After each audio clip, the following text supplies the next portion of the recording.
டேய் எங்கடா அதை திருடிட்டு போற? ஒழுங்கா வச்சிட்டு போ. அதெல்லாம் முடியாது, இது என்னோடது. அம்மா ஏன் எதுக்குடி ரெண்டு பேரும் இப்படி சண்டை போட்டுருக்கீங்க? அம்மா ஒழுங்கா அவனை என்னோட தலகாணி தர சொல்லுங்க. டென்ஷன் ஆயிருவேன். எப்ப பார்த்தாலும் ஏன்டி ஏதாச்சும் பிரச்சனை பண்ணிட்டு இருக்கா. உன்னோடதுன்னு உன் பேர் எழுதி வச்சிருக்கா, போடி. என்னாலாம் தர முடியாது. இவனெல்லாம் எதுக்குமா வீட்டுக்குள்ள விட்டீங்க?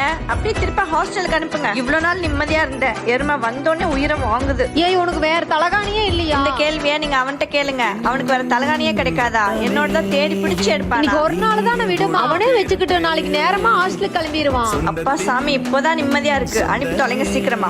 அம்மா எங்கம்மா அவனை காணோம்? இன்னும் தூங்கிட்டு இருக்கா அந்த எருமை. அவன நேரமா எந்திரிச்சு ஹாஸ்டலுக்கு கிளம்பிட்டானா? ஏய் இந்தாடி உன் தம்பி பேசுறான். தம்பியா? ஹலோ டேய் தம்பி, என்னடா சொல்லாம போயிட்டா?